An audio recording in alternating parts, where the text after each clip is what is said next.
और सभी बच्चे बढ़िया हो। चलिए, बढ़िया रहने चाहिए। देखिए, जो अपने पास मैक्सवेल वेग बंटन फलन चल रहा था, क्या चल रहा था? मैक्सवेल वेग बंटन फलन या मैक्सवेल वेग वितरण नियम।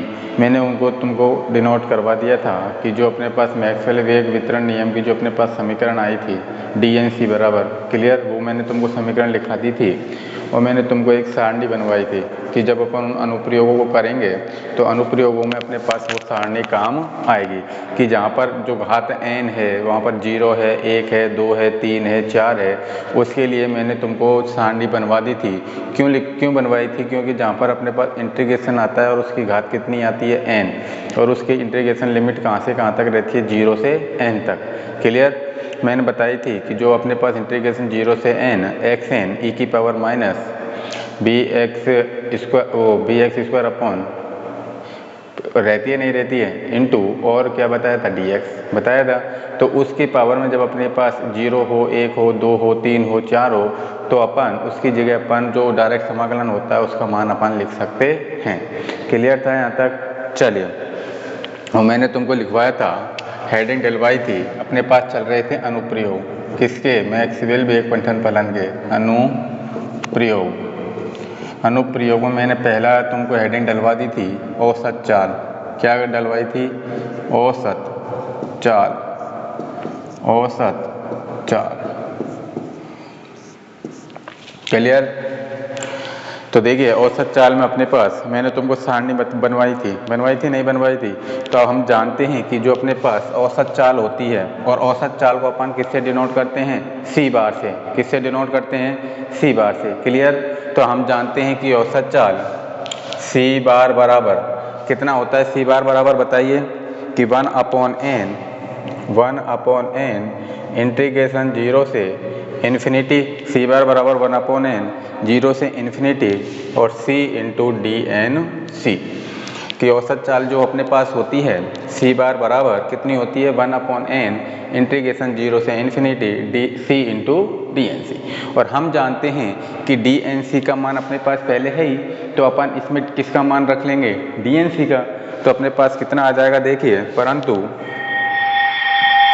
याद लिख लीजिए, परंतु DNC बराबर कितना होता है अपने पास? मैंने तुमको बनवा दिया था 4πn इंटीग्रेशन 0 से कितना था अपने पास? बताइए, इंटीग्रेशन कितना से कितने तक था? बताइए इंटीग्रेशन, या इसको अपन इसका मान पूरा पहले अपन जो अपने पास है DNC का मान कितना है कि 4πn इंटू m/2π kt था या नहीं था? था।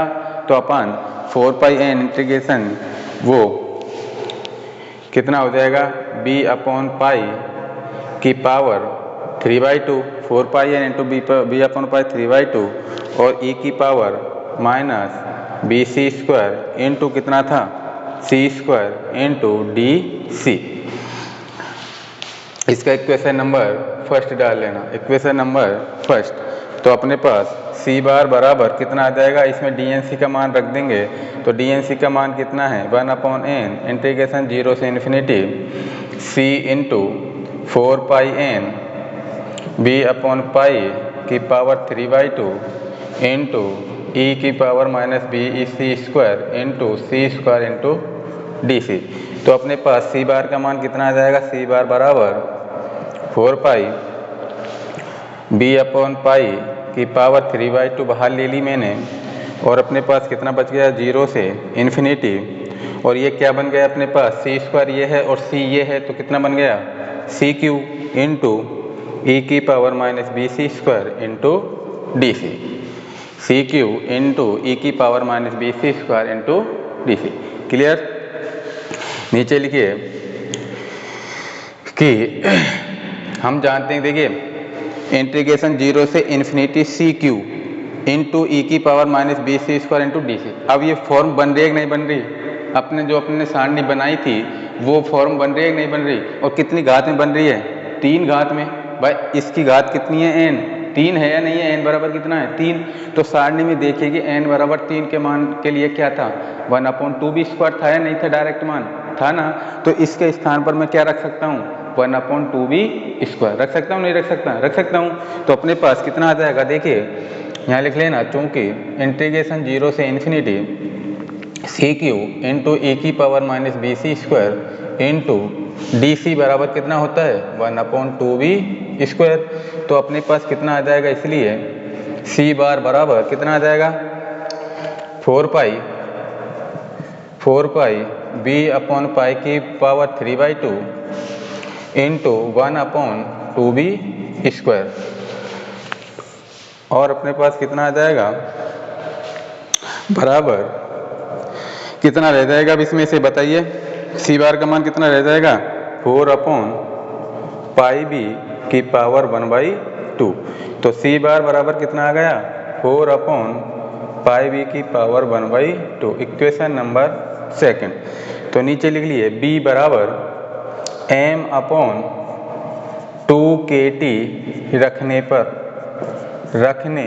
पर तो अपने पास C बार बराबर कितना आ जाएगा 8kT/πm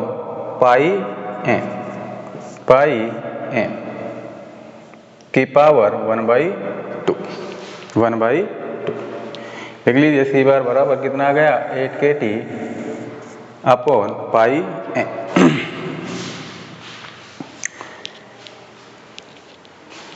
नोट डाउन कर लीजिए, दोबारा समझा दूंगा, नोट डाउन कर लीजिए जल्दी।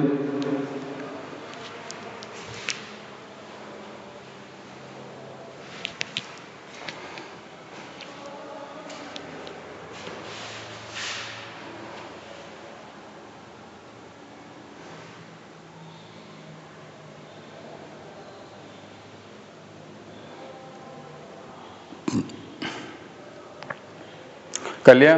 ठीक है, हम जानते हैं कि औसत चार्ज C बार बराबर कितना होता है 1/n इंटीग्रेशन 0 से infinity C into DNC। Clear? अब देखिए मैंने जो DNC में मान लिखवाया था तुमको, DNC का मान कितना होता है ये बताया था मैंने। DNC बराबर कितना बताया था 4πn m/2kT, यही बताया था ना 2kT और पाई इंटू 1/2 और e⁻⁻MC² इंटू कितना बताया था DNC बराबर इंटू C², यही तो बताया था। E बराबर यही तो बताया था e⁻⁻MC²/2kT into C² into DC, यही बताया था। नहीं बताया था ना। तो देखिए मैंने इस फॉर्म को m/2kT के स्थान पर मैंने क्या रख लिया b, क्या रख लिया b, m/2kT के स्थान पर मैंने क्या रख लिया b। तो इस फॉर्म में 4πn इंटू क्या बना b/π की पावर कितनी हो जाएगी अब 3/2। क्यों? क्योंकि यहाँ पर कितना है बटे में 2kT, तो इसकी पावर कितनी हो जाएगी 3/2 into e⁻⁻BC² into C² into DC। इस फॉर्म समझ में आ गई कि ये फॉर्म कैसे आई है, क्यों आई है? क्योंकि m/2kT के स्थान पर मैंने क्या रख लिया है स्मॉल b। क्लियर सभी को? चलिए अब देखिए कि C बार, तो C बार बराबर कितना आ जाएगा, देखिए कि 1/n कितना आ जाएगा 1/n है इंटीग्रेशन 0 से इन्फिनिटी C इंटू, यहाँ पर मैंने किसका मान रख दिया है DNC का, इसमें ये कहाँ रख दिया मैंने DNC का मान रख दिया। तो इसमें से मैंने b/π 3/2 और 4π को मैंने कहाँ ले लिया बाहर, और इंटीग्रेशन 0 से इन्फिनिटी क्या बन गया C इंटू C² कितना हो गया CQ इंटू e⁻⁻BC² और इंटू क्या बच गया DC। क्लियर है सभी को? चलिए और n से n क्या हो जाएगा यहाँ पर कैंसिल, क्या हो जाएगा n से n कैंसिल। तो अब देखिए इस इक्वेशन को देखिए मैंने क्या किया है कि 4πn इंटू 1/n तो है, तो n से n तो कैंसिल हो जाएगा जब मैं इसको बाहर लूंगा तो। क्लियर? और b/π के पावर 3/2 को भी मैंने कहाँ ले लिया बाहर, और इंटीग्रेशन में क्या बचा C इंटू C² क्या बचा CQ into e⁻⁻B² into DC। Clear है सभी को यहाँ तक? फिर देखिए हम जानते हैं कि मैंने तुमको सारणी बनवाई थी और मैंने फॉर्म भी बताई थी कि इस फॉर्म में अगर समाकलन आ जाए तो उसका डायरेक्ट मान कितना होता है। अब देखिए CQ, अब देखिए ये x है और ये इसकी पावर क्या है n, तो n बराबर क्या है यहाँ पर 3 है, तो मैंने n बराबर 3 के लिए सारणी बनवाई थी कि कितना मान होता है c क्यूब इंटू ई की power minus B C square into D C की फॉर्म आ जाए और पावर कितनी आ जाए 3, n बराबर 3 आ जाए तो उसके लिए मान फिक्स होता है बराबर कितना होता है 1/2b²। क्लियर। तो मैं इसके स्थान पर क्या रख सकता हूँ 1/2b²। तो c बार बराबर 4 pi into B upon pi की पावर 3/2 इंटू इसके स्थान पर मैंने क्या रख लिया 1/2b²। तो बराबर अपने पास क्या बना c बार बराबर 4 पाई, ये कितना बचेगा 4 पाई से, देखिए ये इसकी पावर कितनी है 3/2, तो पाई की पावर कितनी बच गई 1/2, तो कितना रह जाएगा c बार बराबर 4/पाई b की पावर कितना रह जाएगा 1/2। अब b बराबर मैंने क्या रख दिया m/2kt, और मैंने शुरू में m/2kt के स्थान पर क्या रखा था b रखा था नहीं रखा था, तो अब यहाँ पर मैंने b का मान क्या रख लिया है m/2kt, तो c बार का मान कितना आ जाएगा 8kt/पाई m की पावर 1/2। क्लियर। इस समीकरण का नंबर 3 दे देना, समीकरण नंबर 3। अब इस समीकरण को समीकरण यहाँ लिख लेना, समीकरण 3 को n/n से गुणा करने पर तो अपने पास c बार बराबर कितना आ जाएगा, इसको मैं अंडर रूट में लिख लूँ 1/2 को, तो under root 8kt into n upon pi m into n। Clear. अब देखिए चूंकि kn बराबर क्या होता है मैंने तुमको पहले बताया था r, और mn बराबर क्या होता है अपने पास बताइए, mn बराबर,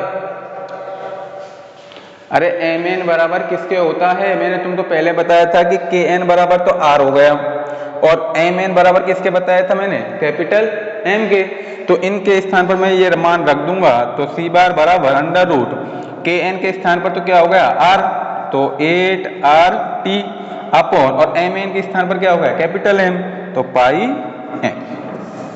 पाई, ये दोनों मान ही किसके होते हैं औसत चर। क्लियर सभी को। चलिए नोट डाउन कर लीजिए।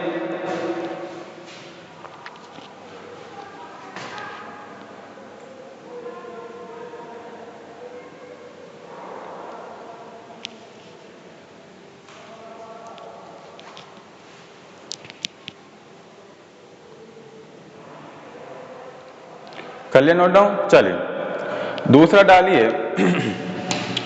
वर्ग माध्य मूल चाल, दूसरा डालिए वर्ग माध्य मूल चाल। एक चीज से दूसरी चीज रिलेटेड होती है, अब औसत चाल से रिलेटेड क्या है वर्ग माध्य मूल चाल।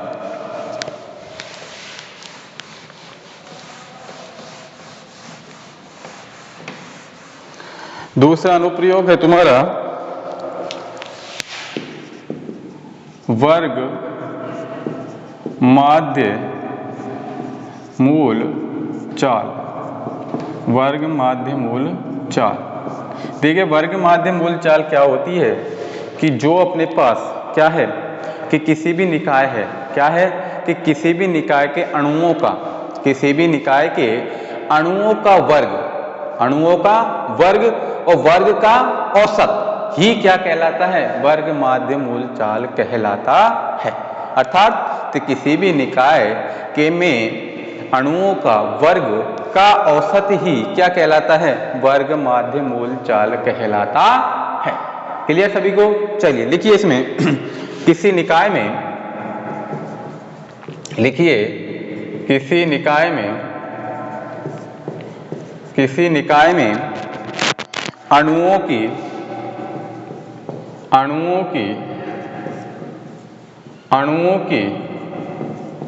चालों, अणुओं की चालों के वर्ग के, चालों के वर्ग के औसत के, औसत के वर्गमूल को, के वर्गमूल को वर्ग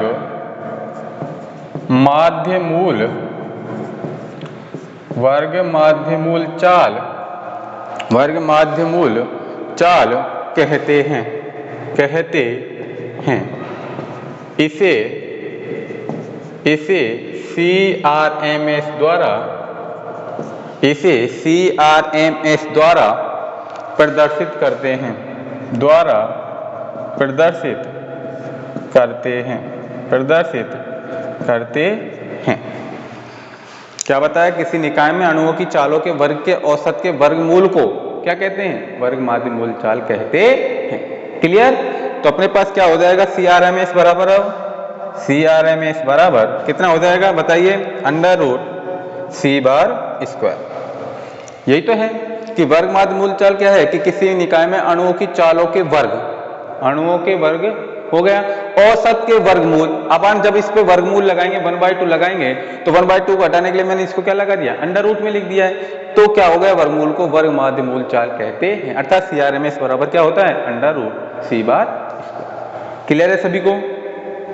चलिए अब हम जानते हैं कि देखिए इसमें मैं अब इसका CRMS बराबर √c² है, तो मैं इसको इस फॉर्म में लिख सकता हूँ। c² बराबर किस में लिख सकता हूँ?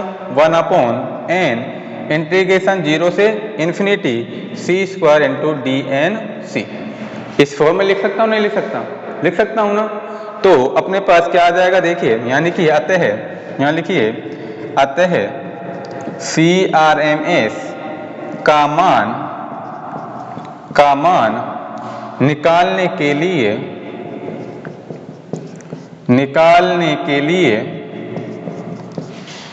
अतः CRMS का मान निकालने के लिए पहले हम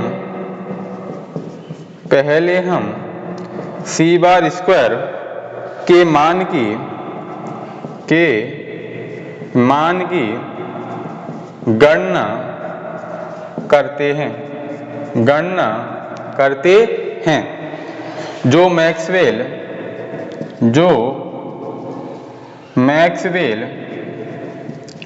वेग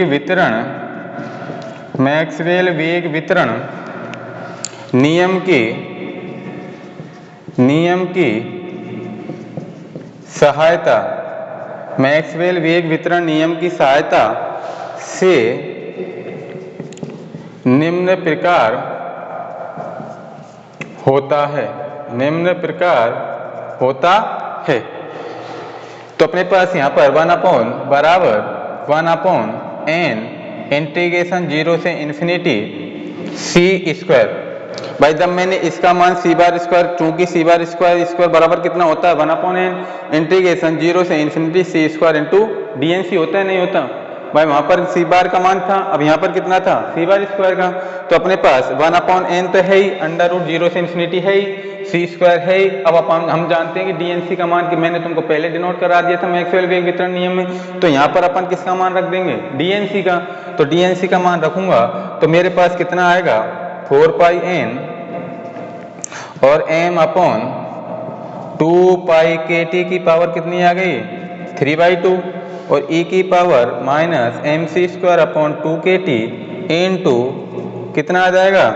dc इंटू c² × dc।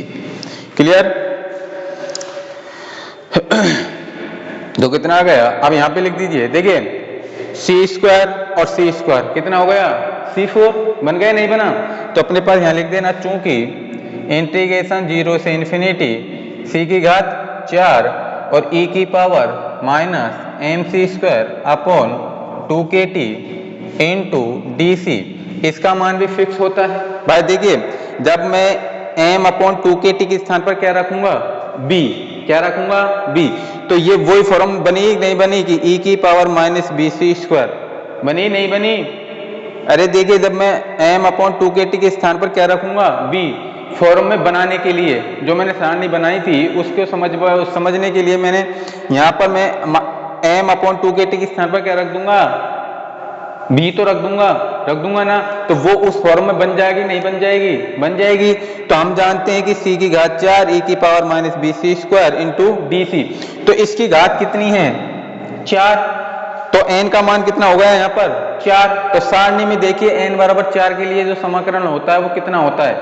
इसका मान होता है फिक्स बराबर 3/8 √π/ कितना होता है? m/2kt की पावर 5। m/2kt/5। क्लियर है सभी को? चलिए नोट डाउन करिए यहां तक।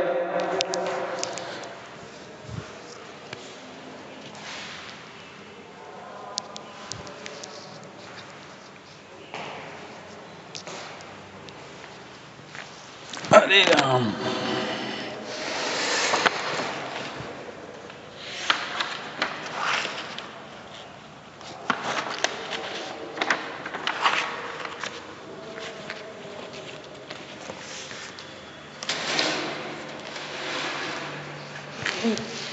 नोट डाउन कर लीजिए जल्दी।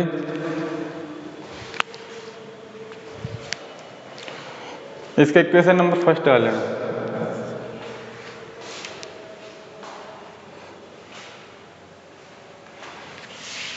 उतार लिया होगा। ये मैं नीचे का मिटा रहा हूं क्योंकि ये अपने पास ये समीकरण काम आएंगे। क्लियर? मिटा दूं नीचे का? चलिए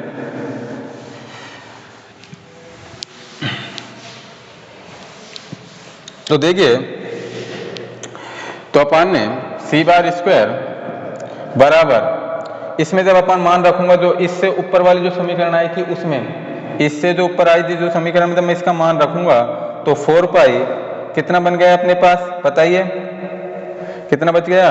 m अपॉन 2 पाई के टी की पावर कितनी बन जाएगी? 3/2 इनटू, और उसका मान मैंने इसका मान कितना रख लिया? इतना, तो 3/8 under root pi upon m upon 2 के टी की पावर 5। तो अपने पास c बार स्क्वायर का मान कितना आ जाएगा बताइए? 4 पाई m अपॉन 2 पाई के टी इंटू 3/2 इंटू 3/8 और पाई अपॉन m अपॉन 2 के टी की पावर कितनी है? 5। तो अपने पास कितना रह जाएगा बताइए? 3 के टी। कितना रह गया? 3 के टी अपॉन m।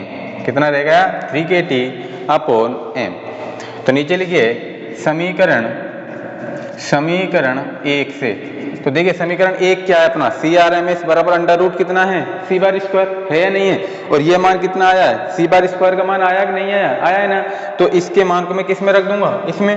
तो सी आर एम एस बराबर कितना आ जाएगा? 3 के टी अपॉन एम का अंडर रूट। इसका समीकरण नंबर 2 डाल, समीकरण नंबर 2। क्लियर?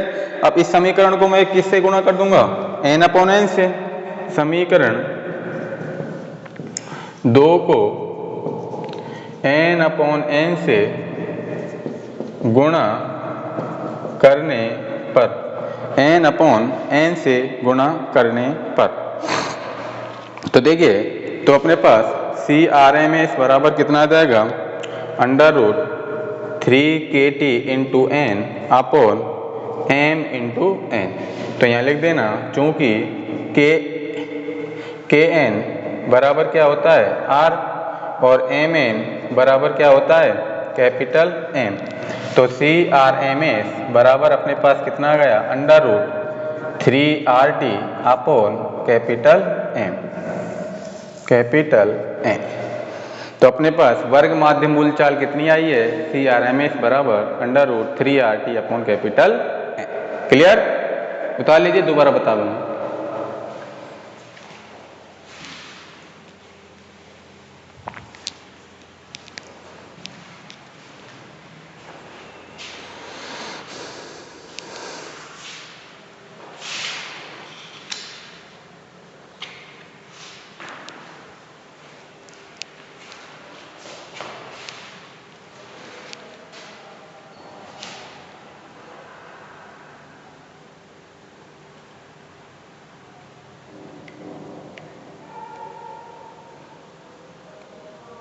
उतार लीजिए जल्दी।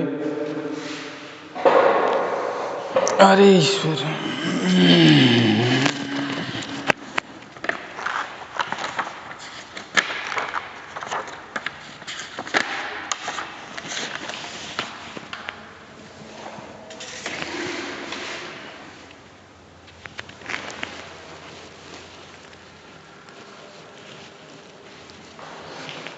उतार लिया। देखिए कि वर्ग माध्य मूल चाल मैंने तुमको क्या बताया है कि किसी निकाय में अणुओं की चालों के वर्ग के औसत के वर्गमूल को वर्ग माध्य मूल चाल कहते हैं। तो इसका तो क्या हो गया वर्गमूल, तो CRMS बराबर क्या होता है √c/²। इसका तो वर्ग हो गया और इसका वर्गमूल। क्लियर, उसको ये अपन क्या बोलते हैं वर्ग माध्य मूल चाल। और वर्ग माध्य मूल चाल को अपन किससे डिनोट करते हैं CRMS से डिनोट करते हैं, अर्थात CRMS बराबर √c/²। क्लियर, और हम जानते हैं कि C बार जो C बार का मान मैंने तुमको औसत चाल में बताया था वो कितना बताया था, C बार बराबर 1/n √0 से इन्फिनिटी C इंटू DNC, यही तो बताया था ना। लेकिन यहाँ पर क्या है C/², तो जब अपन C/² का मान निकालेंगे वहां तो C बार का निकाला था, तो इसलिए C बार के स्थान पर यहाँ क्या हुआ था C। अब यहाँ पर क्या है स्क्वायर, तो C का भी कितनी हो जाएगी स्क्वायर, तो C/² बराबर 1/n 0 से इन्फिनिटी C² इंटू DNC। अब DNC का मान मैंने यहाँ रख दिया है, DNC का मान मैंने इसमें रख दिया है, तो अपने पास C/² बराबर कितना आएगा, जब इस समीकरण के इक्वेशन को जब अपन हल करते हैं तो 3kT अपन क्या बचता है n। क्लियर, तो समीकरण 1 से तो C/² का मान यह आया है, तो अपन CRMS बराबर इस C/² के स्थान पर क्या रख सकता हूँ 3kT/n, तो √3kT/n, इक्वेशन नंबर 2। क्लियर, अब समीकरण 2 को मैंने किससे गुणा कर दिया है n/n से। n/n से गुणा करूंगा तो मैंने तुमको पीछे भी बताया था पिछली वीडियो में कि Kn बराबर किसके होता है R के, और Mn बराबर किसके होता है कैपिटल N के। ये तो स्मॉल m है इंटू कैपिटल N, तो small m into capital N बराबर किसके होता है कैपिटल M के। तो CRMS बराबर कितना आ गया √3RT/कैपिटल N। क्लियर है सभी को, औसत चाल और वर्ग माध्य मूल चाल सभी को। चले